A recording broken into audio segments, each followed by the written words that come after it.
Hace nada, unas pocas horas, acaban de despedir a Víctor Hugo Morales, que, nada, decime las primeras sensaciones. ¿Cómo estás, Víctor Hugo?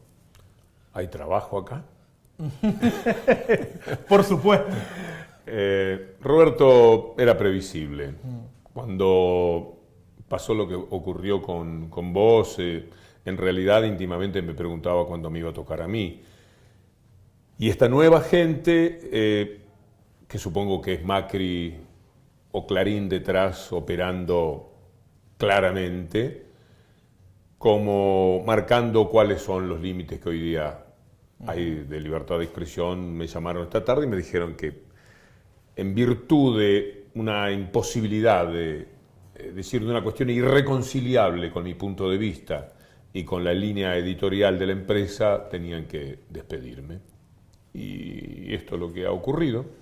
¿Y qué puedo hacer frente a eso? Les dije si me dejaban hacer el último programa, un poco para despedirme de la gente, porque es muy emocionante también la posibilidad de decirle adiós a quienes me han hecho mucho bien. Yo he tenido un acompañamiento formidable del público, que te consta, es posiblemente buena parte de lo que vos has tenido también en el acompañamiento, pero me dijeron, no, en todo caso algo grabado. Y algo grabado, digo, voy y grabo con mis amigos del Destape y le cuento a la gente qué es lo que ha sucedido, que en concreto es que he sido despedido de C5N. ¿Sos absolutamente consciente de que más allá del dolor personal, esto tiene un valor institucional?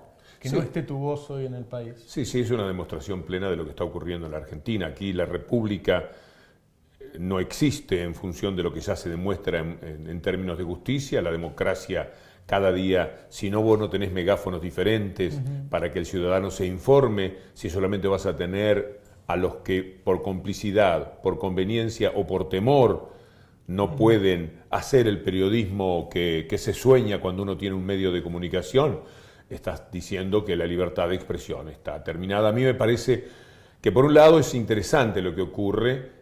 Lo dije por suerte en televisión, hará no más de 10 días, que no se confundiera la gente, porque yo estaba allí diciendo lo que he dicho y adjudicando esto a libertad de expresión, porque al mismo tiempo estaban, ausentes vos y muchísimos periodistas no tan notorios como vos, que no han podido trabajar porque sus medios tuvieron que cerrar en función de la presión que el gobierno ha hecho. Lo ha hecho sobre pequeñísimas empresas, pero también lo hace sobre empresas medianas. Lo hizo claramente en los tiempos anteriores, que fueron los que a vos te costaron no poder continuar con tu trabajo, y esta gente que me parece que viene naturalmente del fondo negro y macabro del macrismo y del clarinismo, toman una decisión que para mí era bastante previsible que pudiese ocurrir, pero de todas maneras previsible, y después va el día a día, salgo para mi trabajo. Hoy me toqué la cara cuando estaba en el ascensor y digo, uy, no me afeité. Y me volví a afeitarme. No sabía que me estaba afeitando para un micro con vos aquí en el Destape, porque al programa de televisión no llegué. ¿Para qué lo hacen, no? Digo, ¿qué pensarán hacer en los próximos meses que necesitan que no estés vos para explicarlo? Por ahora se están dando gustos, por ahora están desarrollando un espíritu de venganza formidable, disciplinando a todo el mundo. Esto es disciplinamiento. Esto es marcar claramente qué es lo que está sucediendo en la Argentina y que no les importa la obviedad con la que lo hacen. Si no les importa la obviedad del desastre jurídico que han hecho con las personas que van poniendo presas, si no les importa soslayar por completo el espíritu del derecho, ¿por qué habría de importarles que nosotros dos, el periodismo en general, esté en una situación terminal? Porque lo que ha ocurrido, Roberto, es que con excepciones que van a dejar para darle legitimidad a todo esto, que era lo que yo no quería que sucediera conmigo, no sé si completé la idea. Sí, sí. Posiblemente sea un sinceramiento de la situación, porque de otra forma yo cada vez que hablo, comportándome periodísticamente como lo hago, diciendo las cosas como lo digo, puedo alimentar la posibilidad que no quisieron o no supieron aprovechar, de decir, no, pero si fulano tal dice cualquier cosa, acá ¿quién dice que no hay libertad de expresión? Mírenlo fulano lo que dice. Y a mí me da un poco de miedo porque yo sé que ellos confían en el idiota útil. Cuando yo combatía a Clarín, Mañeto, bueno, lo sigo haciendo, pero los combatía en el tiempo del fútbol, yo sabía que ellos pensaban que les venía muy bien, para mostrar que había amplitud de criterio. A veces uno termina siendo funcional a todo esto. Y por lo menos este sinceramiento determina que yo no sea funcional a nada, si esto que es una lectura que pudiera hacerse. No recuerdo una situación así en democracia yo. No la hay. Una dictadura solamente. Pero esta gente tiene la hipocresía de portarse como en una dictadura y estar blindados por la legitimidad que te da una democracia. Alguien dijo de baja intensidad, creo que fue Cristina Fernández de Kirchner la que patentó una frase que es muy buena, pero la opacidad que hoy día tiene la democracia, yo creo que ya es un apagón definitivo, porque si vos no tenés voces disidentes, si vos no tenés expresiones diferentes, todos los canales tienen, todos en este momento, tienen tomada la línea editorial, por personas que saben lo que les va a ocurrir si aflojan un poco la cincha. Entonces, ante esto, la expresión la escuchamos 1000 veces nosotros en el canal. Cada vez que veíamos algo que nos dábamos cuenta era parte de una negociación de las que han tenido, la expresión es hay que pagar los sueldos. Claro. Y te diré que concesiones de mirar para otro lado, a mí nunca me pidieron que presentara determinado tipo de notas, que son arreglos, acuerdos claros que han existido con algunas personas de la política. Nunca me pidieron nada, y cuando yo, a veces en broma, a veces en serio, les hacía el reproche, me decían, hay que pagar los sueldos.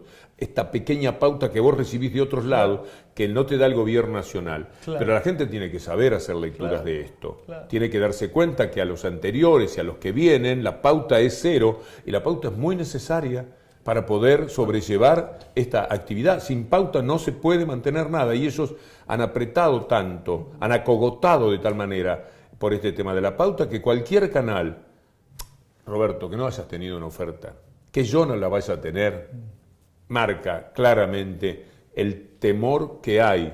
Nadie, ya no te tienen ni que llamar los operadores del gobierno para decirte ojo con lo que haces. Claro. Porque cada cual se dice, no puedo. A mí me lo han mandado decir, gente que hace un año me había ofrecido trabajo, decirle a Roberto que seguimos interesados en él, pero en este momento es imposible. No se puede.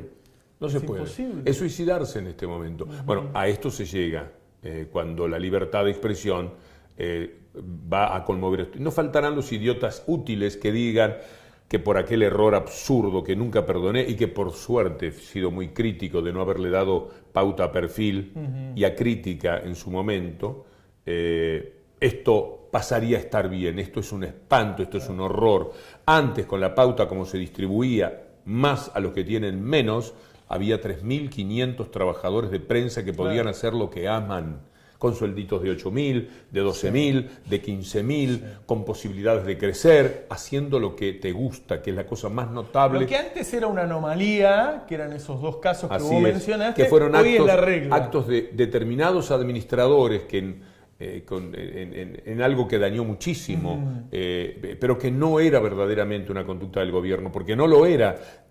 Acá se dijo cualquier cosa, acá se terminó con el delito de injurias contra los funcionarios. Claro. Por eso se pudo decir de Cristina Fernández de Kirchner las cosas más increíbles. Creo que salvo Idi Amin, no debe haber una persona que haya sido más atacada, y el tiempo ha ido mostrando que con enorme caudal de injusticia que Cristina Fernández de Kirchner se pudo decir cualquier cosa de verdad, pero lo podían decir decenas y decenas de medios. Hoy no, hoy esto se ha terminado y ya no tienen necesidad de amenazar. La espada de Damocles está latiendo, el periodismo necesita de las pautas, y con la pauta de un sector político que tiene lo que nunca tuvo, porque antes vos no tenías la pauta nacional, tenías palenque donde rascarte con la pauta de la provincia, la ciudad. La provincia y la ciudad. Ahora tienen absolutamente todo y sienten ese poder, y los que lo padecen también sienten ese poder. Y aprietan a los privados, que nos ocurrió a nosotros acá, que además de que no nos dan la pauta oficial que nos corresponde, apretaron a empresas que hacía 20 años que nos daban pauta para que la saquen. Por eso nosotros fuimos al sistema de suscripciones. Todavía estoy como siempre se está frente a las malas noticias sin tomar conciencia. Acaba de ocurrir. Porque esto es mala noticia no para mí. A mí, desde el punto de vista económico, yo ya no tengo necesidades urgentes ni inmediatas. Soy una persona cubierta por tantos y tantos años de trabajo en una relación que ha sido, en este momento, más que quitarme a mí, le quitan a la gente una posibilidad. Los que eligen verme, los que me acompañaban tarde a tarde, le roban, le privan del derecho a escuchar una forma de opinión que a alguno, seguramente, aunque sea uno, le abría la cabeza. Lo aliviador que era además escuchar un discurso que está en relación a lo que uno piensa y no escuchar todo lo contrario de lo que uno piensa todo el día. Así es una situación tristísima que ellos van a tratar de resolver con la habitual hipocresía que tienen, como Macri cuando me echaron de Radio Continental. Lo mismo le pasó a Radio Continental. La pauta, Radio Continental transitó estos 2 años con la, qué sé yo, la quinta parte de la audiencia que en la pequeña radio donde yo estoy, o con una historia de 7 años, ha tenido la cuarta parte de esa audiencia. Los programas matutinos han tenido la cuarta o la quinta parte, sexta parte de lo que yo he generado, gracias a Dios, por la audiencia de las 7:50 en la mañana. Y han recibido dinero como nunca recibieron. Y otra cosa que yo te iba a decir, no sé si vos compartís, es que esto confirma que, como yo dije, era el gobierno. Pero claro, ahora con otros dueños pasa lo mismo. Pero es exactamente igual. Estos directamente, como los de Continental en su momento, no hay manera. Porque alguna vez tratan de decirte, de explicarte, tenemos que pensar en el resto de la gente, te dicen a veces. Tenemos que pensar son 400 puestos de trabajo. Y no es un razonamiento que uno pueda decir es un disparate lo que me estás diciendo. Porque si esto va a permitir que C5N tenga la pauta que ahora le han negado, tiene la misma audiencia de TN, gracias a vos, gracias al Gato, gracias al programa mío y a otros programas, hemos conseguido increíblemente tener la misma audiencia. Vos te hartaste de ganarles. Nosotros con el programa nuestro le ganamos a TN en la franja de 6 a 9, en los últimos 11 meses creo que le ganamos 9 o 10. Sí. Terminamos... muchas veces por goleada. Muchas veces, sí, efectivamente. Ese canal tiene la cuarta parte de la pauta que está disimulada. En realidad a TN le dan más, pero le dan por otro lado, porque este año Clarín se lleva 100 millones de pesos de pauta. Estaban en 380, creo, en los primeros 6 meses y todavía no habían venido las elecciones. Entre 800 y 1.000 millones de pesos se llevan en función de la extorsión de Clarín. Entonces, ahora puede ser que al grupo nuevo, además de ser seguramente parte del gobierno y tener la aquiescencia del sistema, le den una pauta que en términos reales le permita funcionar y mantener... Pero ¿para decir qué? Desde ya, para decir, en la línea editorial va a estar contaminadísima del interés del gobierno. Lamentablemente. Víctor Hugo. Gracias, Roberto, por este ratito. Este fue con Mariano Maugni, con toda la muchachada aquí, un rincón tibio y amable, donde encerrarme un rato para pensar en voz alta sobre estos temas. A la audiencia de las 6 de la tarde, estamos a un ratito nada más. A los amigos que van a tener pena de no verme, les mando un fuerte abrazo, con todo mi corazón. Gracias, Roberto.